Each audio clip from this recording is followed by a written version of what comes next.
When you start doing multiplication or times, you're used to something that looks a little bit like this. So that's an array. It's where you've got little rows or groups and you're putting them together, 7 times 5, 3 times 6, and you can count them. But what are you going to do when the numbers get bigger? What if it's 36 times 7 or 680 times 9? This system is not that efficient. So you want to try something else. And one of the best and easiest ways of doing multiplication with bigger numbers is called the area model. The area model is really handy. It's got 3 really terrific advantages. First, it's a simple, easy, clear way of multiplying big numbers with techniques that you're already using. Of course, as the name would suggest, it's really good later on when you do area. And if you really understand this model, you'll eventually be able to do it in your head, because it really partitions out the processes in such a way that you can kind of put them together mentally and you won't need to rely on pencil or paper or calculator at all. So let's have a look at the area model. So if you think about questions you may have done for a while, something like 3 times 5, you would make an array like this. All right. So the area model is kind of similar, but you're working with bigger numbers. So let's have a look at an example with a bigger number. What about if it's 37 times 5? So you could certainly draw that out with an array, but it would be really huge and it would take you a long time. It'd be right. Although maybe it wouldn't be, because in counting all of those little things, you might miss one or count one twice or something. So you need a better system, but one that's just about as easy.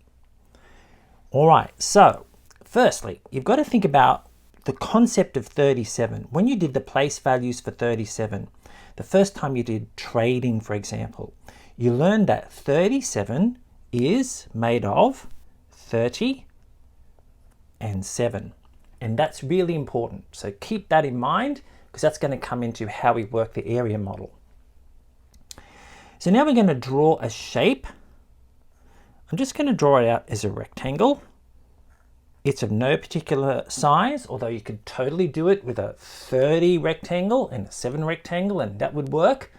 But that would also take a long time. So this is easier, so try it like this. I'm going to divide that into 2 sections, a bigger section, which is going to represent the 30, and a smaller section, which is going to represent the 7. And we're going to multiply that by 5. So you've got 37 times 5. Now, if you look on my sheet here, you will see I've got my Finder.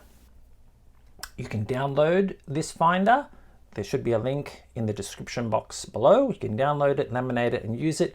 Or if you don't want to go to such a lot of trouble, you can just use the multiplication chart. Or you might know your tables. That's always the best, if you know your tables. So I'm going to do them bit by bit. 5 times 30. Well, that sounds a lot, but here's the trick. You think of it as 5 times 3 to start with. And 5 times 3 we can find on our tables chart. So there's 5 times 3, and you can see it lines up on the number 15. So I'm just going to write in that number 15 to begin with, but it isn't 5 times 3, is it? It's 5 times 30. So all we need to do is add the 0, and so you get 150. So you simply do it as a straight array type question, a simple times question, and then you add the 0. So 5 times 30 is 150. Back to the Finder to do now. 5 times 7 is 35. So now I'm going to write 35.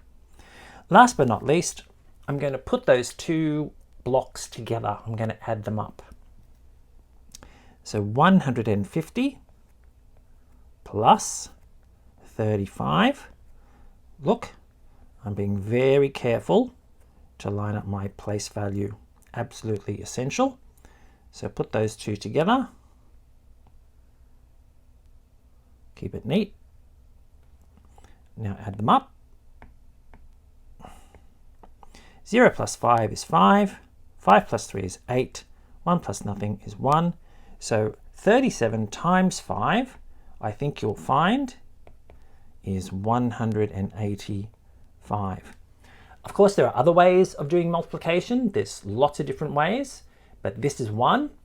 I could check that now using the traditional algorithm. We can talk about the traditional algorithm at some other time. You might already know it, and if you already know the traditional algorithm, you can use that to double check your work. Okay, what about if it was an even bigger number? So let's really go for something quite large. What about 367 times 8? Looks a bit daunting, but I think you'll find when we break it down using our area model, it's not going to be a problem. All right, the first thing I need to do is I need to kind of expand or partition out my number 367. So look at the way that I do it. There's 3 in the hundreds column, there's 6 in the tens column, and there's 7 in the ones column. Now my area model has to reflect those 3 columns. When I draw up my rectangle, I'm going to have the 3 columns now. So I'll draw just a rectangle. Again, I'm not being too fancy. I'm going to have a bigger block to represent the 300, a medium-sized block to represent the 60, and a smaller block to represent the 7. Again, it doesn't really matter how big they are. So write those numbers in now. 300, 60, and 7, and they're all being multiplied by 8. So, can you now think of what the first step is going to be? We're going to do 8 times 3, and then we're going to put on the 2 zeros. So I'll go to my finder, and I'm going to find the 8 times table. 8 times 3, and there it is, it's 24. So now I'm going to write 24 inside my square and then add the 2 zeros. Now it's 8 times 6. So I get my finder, still in the 8 times table, still in the 8 times table, times 6. 8 times 6 is 48. I'll write that in. 48. But then, of course, I'm going to add on the 0, which makes it 480. And last but not least, I'm going to do 8 times 7.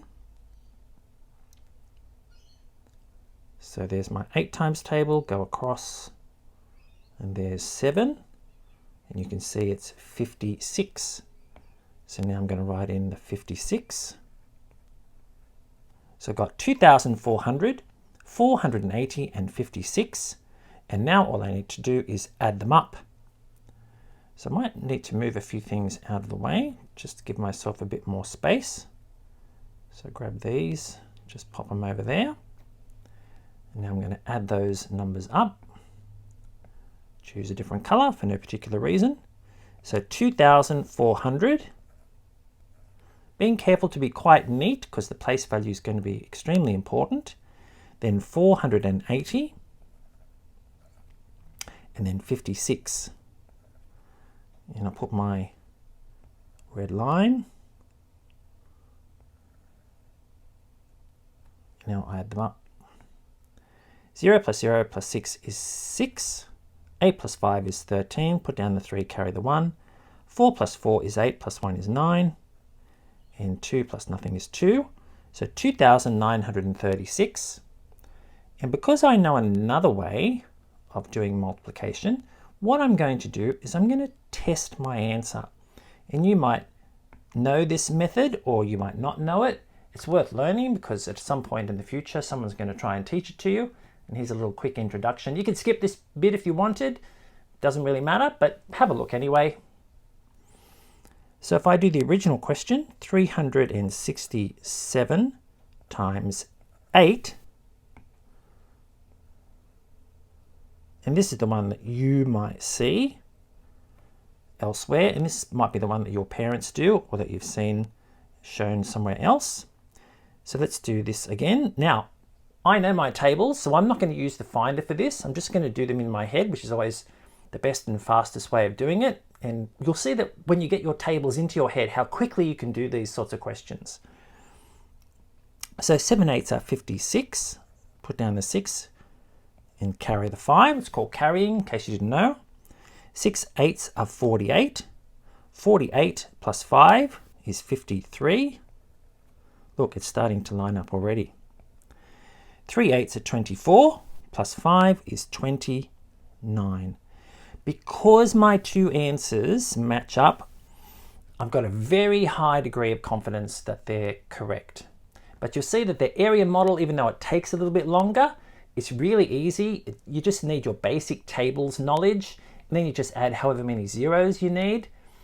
And you can use the other algorithm systems to check out whether you're correct or not. But of course, that's not actually necessary, but it's always handy. It sort of uses the same knowledge you've been using when you do the arrays, when you start off doing multiplication, but it takes it to a bigger level. And you can see that eventually, if you kind of understand the area model, you can do those sorts of things in your head. So if you have a look at 367 times 8, if you can do 300 times 8, 60 times 8, and 7 times 8, and kind of put them together in your head, you can do that whole process without having to resort to a calculator, a pencil and paper, or anything else. You'll have that with you all the time. Very, very handy. So there's the area model. If you have any questions and you're at the school, you can always ask us. If you're not at the school and you want to ask us the question, use some of the contact details that are available on the YouTube channel contact area. Okay, hopefully that's helpful, and good luck.